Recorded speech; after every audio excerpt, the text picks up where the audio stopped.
I'm Jason Bickerstaff. I'm a character TD at Pixar Animation Studios.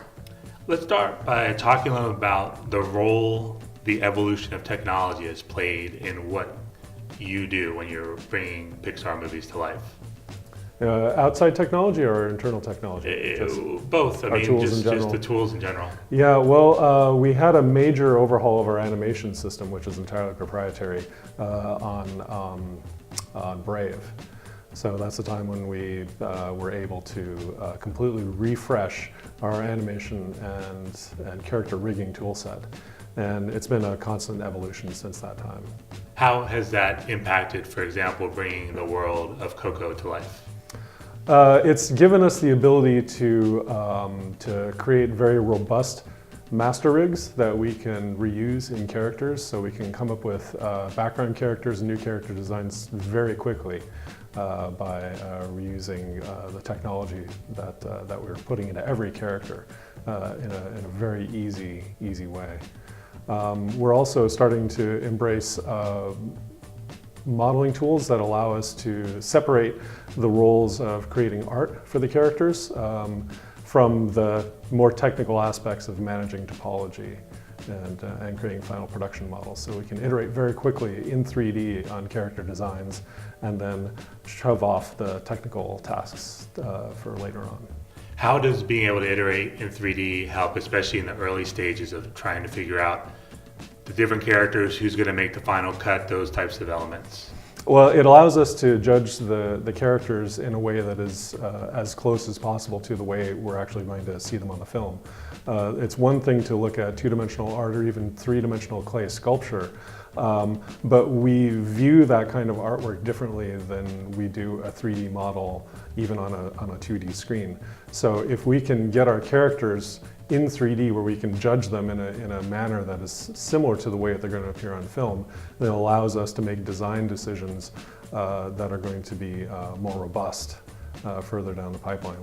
When we can see things on the screen in 3D, we get a much better idea of how they're really going to appear in the film. Each Pixar movie has a very different and unique look. Coco really stands out as something completely different. Can you talk a little about the challenges of bringing a world like that to life?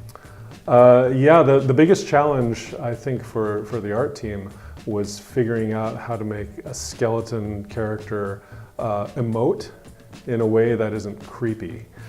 So there's lots of facial details that our characters have that we really depend on for animation. The eyes need to be expressive. We need to have a good range of motion for brows and the mouth especially. And when you're dealing with something like a skull, of course a real skull doesn't have any of those details.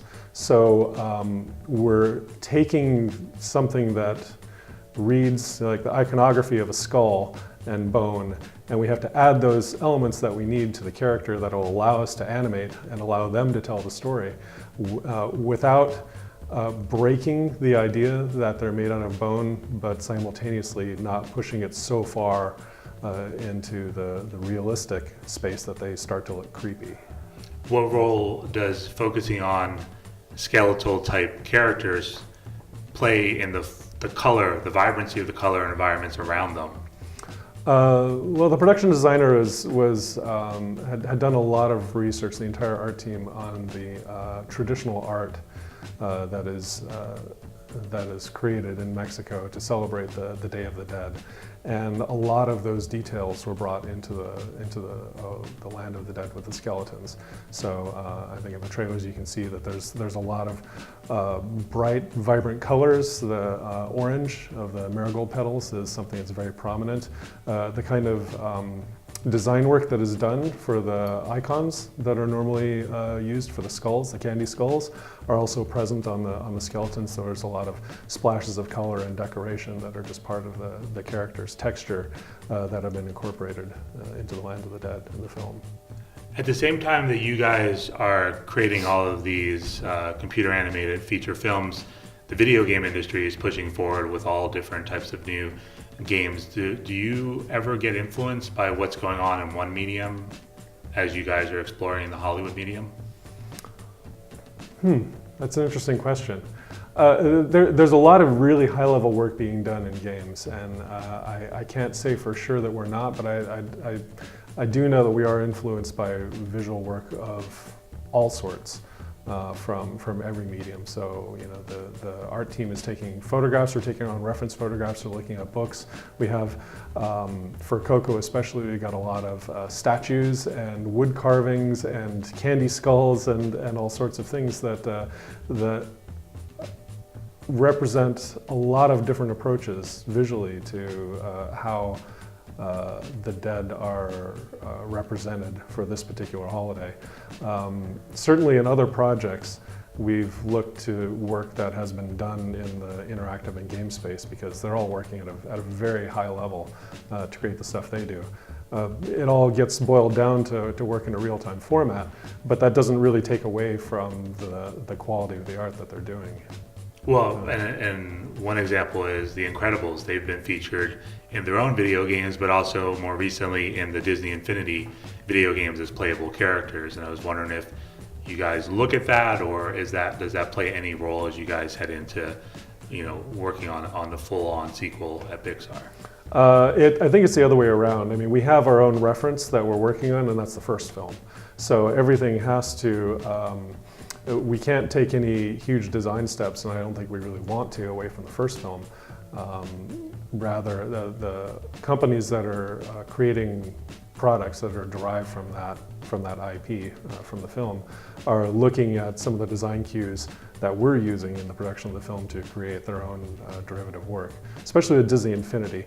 You know, they have a very specific style that everything kind of gets fit into. So at the same time, they're trying to create something that is recognizable as from the world of The Incredibles, but they're adding their own design touches to it so that fits in the world they've already established for Disney Infinity. I think the work they're doing is actually really, really cool. Well, I'm just wondering also if, like, you're doing research, you know, when you're playing the video games, right? I'm preparing for Incredibles 2 right now. Yeah. I mean, everybody's influenced by everything. So, you know, we're all consuming media when we're not at work and when we're at work too. And it would be a lie to say that we weren't influenced even subconsciously by some of the things that we're seeing. Well, and I've been to your studio, and you guys have a lot of gaming setups there. I mean, there's a lot of people, I'm assuming, play video games. I'm one of them. Yeah. So I mean, we're influenced by everything. There's certain trends in music and visuals and you know, film, television, where you see a lot of the same things cropping up again and again. You know, it's been said that there are no new ideas anymore. There's just things that become fashionable and get passed around just in our common experience.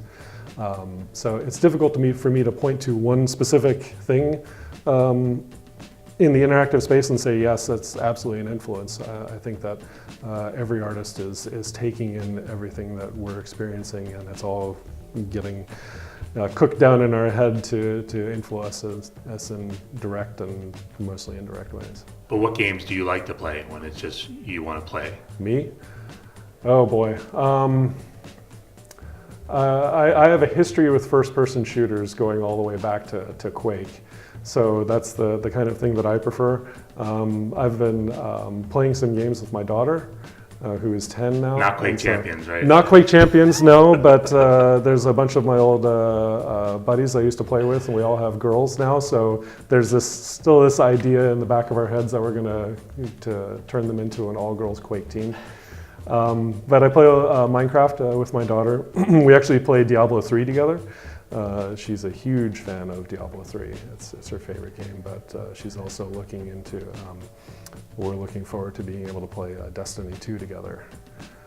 And there is the all-girls CSGO team professionally, so yeah. It's only a matter of time before Quake Champions gets that. Yeah, I mean, back when I was playing, you know, Quake, there were all-girls Quake teams too, the deathmatch Quake teams with Cornelia. I think they were called I want to say Frag Dolls, but I don't think that's... Frag Dolls was their own thing, and Ubisoft ended up working with those guys, those girls on a lot of things. But I don't know if they probably had Quake players. Yeah, there was a Quake player named Cornelia who was frightening. She was so good, and just one-on-one deathmatch. Yeah, I remember her. So when it comes to Incredibles 2, can you just give us a sense from a technology standpoint of how far things have evolved from the first film to what you're doing in the second film? It's so different. I mean, the things that we're able to do with the characters now were the sorts of things that Brad had always wanted to do with the first movie. Every film has got compromises that need to be made in terms of what you want to achieve versus what is possible within the constraints of budget and time. And we're able to hit a lot more of the items that Brad had for the first film on the second. So there are many fewer compromises, and we're much closer to Brad's vision of where he wanted the first film to wind up.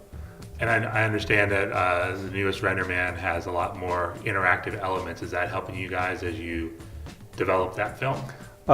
In the characters department, not really. Okay. I'm certain for lighting and shading especially, a lot of those real-time tools are in daily use. And it's certainly helping out the work that they're doing. But for characters, we're not concerned that much with rendering, at least in character modeling and articulation. But the things that are possible with just our new articulation pipeline is that we're able to see stuff in context very, very quickly. And we're able to move around characters of much higher complexity, both just in terms of the surface detail and what is happening within the rig computationally. The sorts of tools we have available are stuff that we could have only wished for on the first film. Well, I'm also sure hair has come a long way, right? Hair has come a long way.